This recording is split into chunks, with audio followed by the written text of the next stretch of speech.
자식과 단절된 채 살아간다는 건 겪어보지 않은 사람은 절대 모릅니다.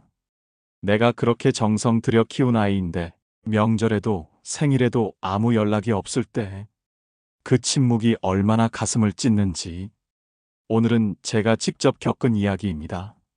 70세에 5년간 연락이 끊겼던 아들과 다시 마음을 이어가기까지의 과정, 그리고 그 안에서 깨달은 세 가지 진심의 대화법을 전해드립니다. 이 이야기를 끝까지 함께 들어주신다면 그 아이의 이름을 다시 마음속으로 불러볼 수 있을지도 모릅니다. 인생의 황혼기에 접어들면서 가장 아픈 상처는 자식과의 단절입니다. 수십 년 정성 들여 키운 자녀와 소원해지거나 완전히 관계가 끊어진 채 노년을 보내는 일만큼 가슴 아픈 일은 없습니다. 저는 70세에 5년간 연락이 끊겼던 아들과 화해하는 과정을 겪으며 세 가지 대화법을 깨달았습니다. 단순한 기술이 아닌 마음의 변화에서 비롯된 방법들입니다. 이 이야기가 비슷한 아픔을 겪는 분들께 작은 희망이 되기를 진심으로 바랍니다. 자식과의 단절은 하루아침에 생기지 않습니다. 오랜 시간 쌓인 작은 상처와 오해, 풀지 못한 갈등들이 임계점에 이르렀을 때 관계는 단절됩니다. 제 경우는 아들의 결혼 문제로 시작됐습니다. 저는 전통적인 가치관을 가진 어머니였고 아들은 스스로 인생을 결정하고 싶어 했어요. 처음엔 작은 의견 차이였지만 점점 서로를 이해하기보다 내 입장을 고수하는 대화가 반복됐습니다.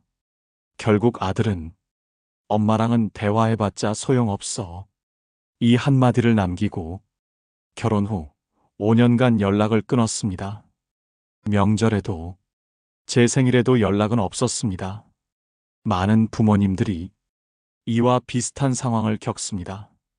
결혼 문제, 직업 선택, 자녀 양육 방식, 가치관의 차이, 이 모든 것들이 갈등의 이유가 됩니다. 그리고 그 갈등이 풀리지 않으면 관계는 단절로 이어집니다. 현대 사회에서는 세대 간의 가치관 차이도 커졌습니다. 그래서 이런 단절은 더 자주 일어나고 있습니다. 화해의 첫 걸음은 내 마음을 열고 상대의 이야기를 온전히 들어주는 것입니다. 이건 단순히 귀로 듣는 게 아니라 마음으로 듣는 태도를 말합니다. 제가 70세에 가장 크게 배운 건 듣는다는 것이 진짜 의미였습니다. 판단을 멈추고 있는 그대로 듣는 연습. 스마트폰을 내려놓고 눈을 바라보며 집중하기. 중간에 끼어들지 않고 끝까지 기다려주기. 고개를 끄덕이며 관심을 표현하는 것. 이 모든 게 마음을 여는 듣기입니다. 저는 5년 만에 아들에게 편지를 썼습니다. 그리고 기적처럼 아들이 응답해 주었어요. 첫 만남에서 저는 말하지 않고 그저 들었습니다. 아들이 지난 5년간 무슨 생각을 했는지, 왜 그렇게 화가 났었는지를요. 반박하고 싶은 마음이 목까지 차올랐지만 그저 숨을 깊이 들이쉬고 아들의 말에 귀를 기울였습니다. 엄마, 내가 원했던 건 그저 내 선택을 존중해 주는 거였어요. 이 말 한마디가 5년간 단절의 이유를 깨닫게 해주었습니다. 제가 진심으로 아들의 말을 들어주자 아들의 굳은 표정이 조금씩 풀렸습니다. 그것이 화해의 첫 단추였습니다.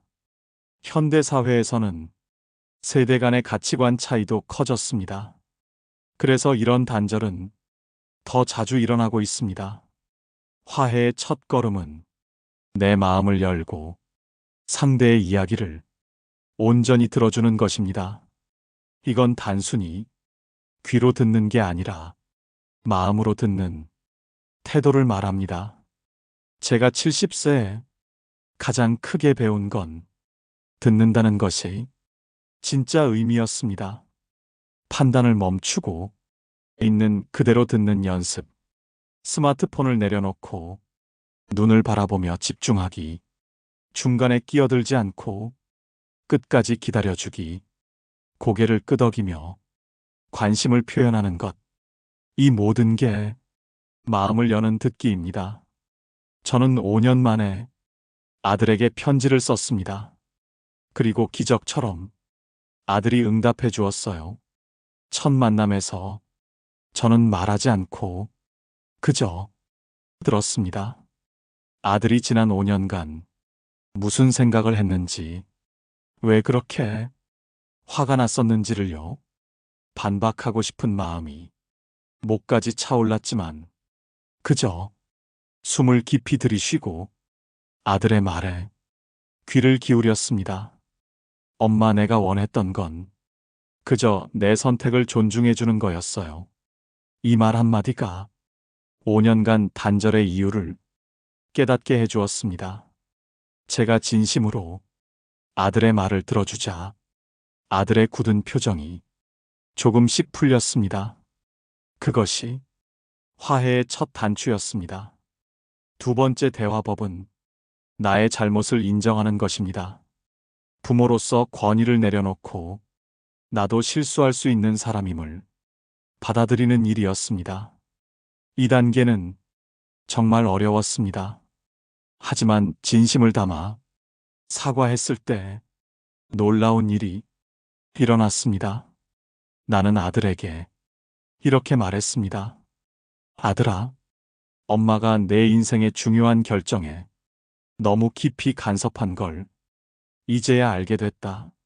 내가 어떤 배우자를 택하든 존중했어야 했는데 그걸 무시하고 반대했던 건 정말 엄마의 잘못이었어. 내가 얼마나 상처받았을지 이제야 조금 알 것 같다. 진심으로 미안하다. 이 말을 듣고 아들의 눈에 눈물이 맺혔습니다.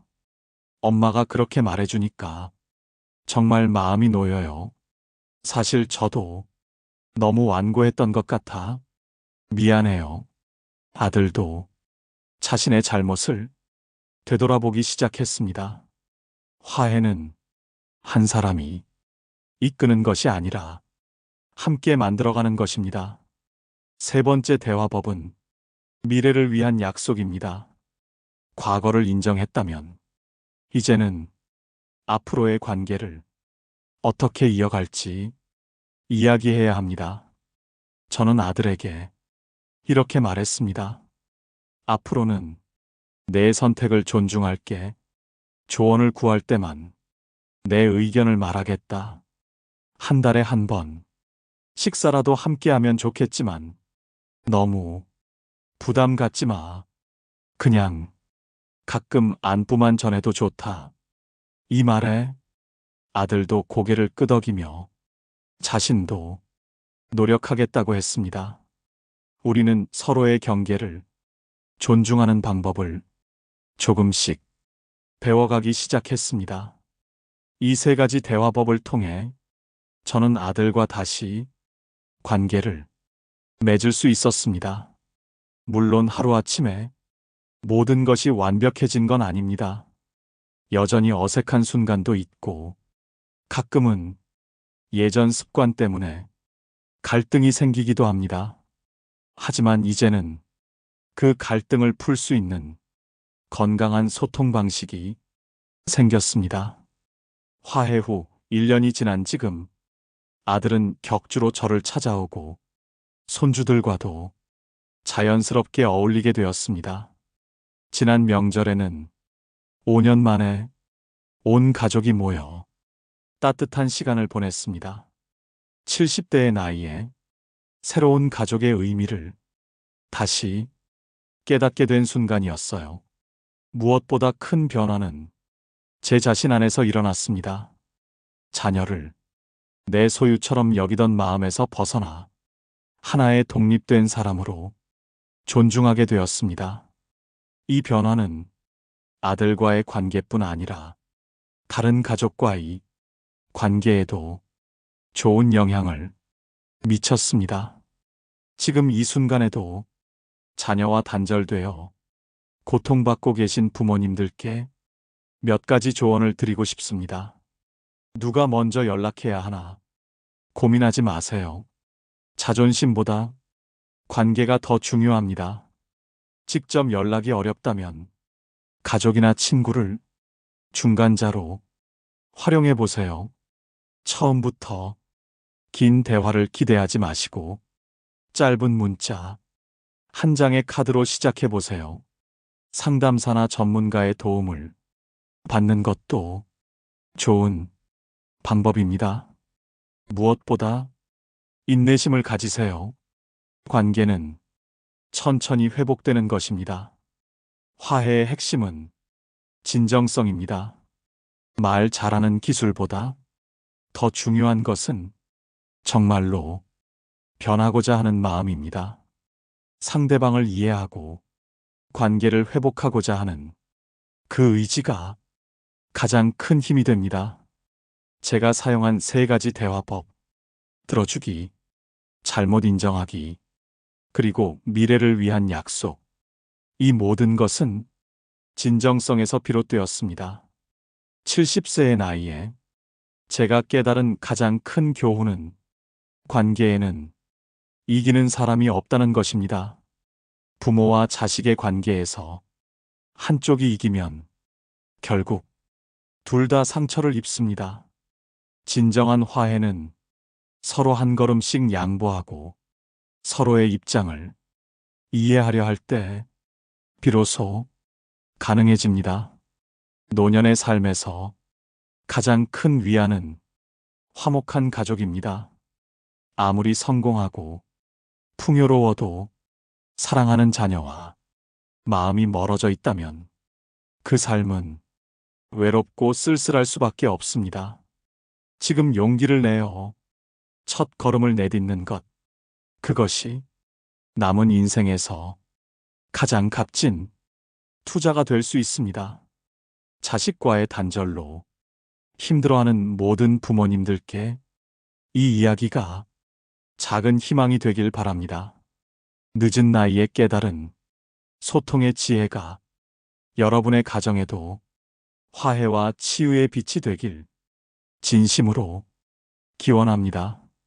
이 이야기가 마음에 남으셨다면 댓글에 짧게라도 여러분의 생각을 남겨주세요. 저도 다시 시작하고 싶습니다. 오늘 이야기 꼭 필요했습니다. 이런 말 한 줄이면 충분합니다. 혹시 여러분도 자녀와 단절의 시간을 겪고 계시다면 그 마음을 함께 나눠주셔도 좋습니다. 당신의 진심이 다른 누군가에겐 위로가 될 수 있습니다.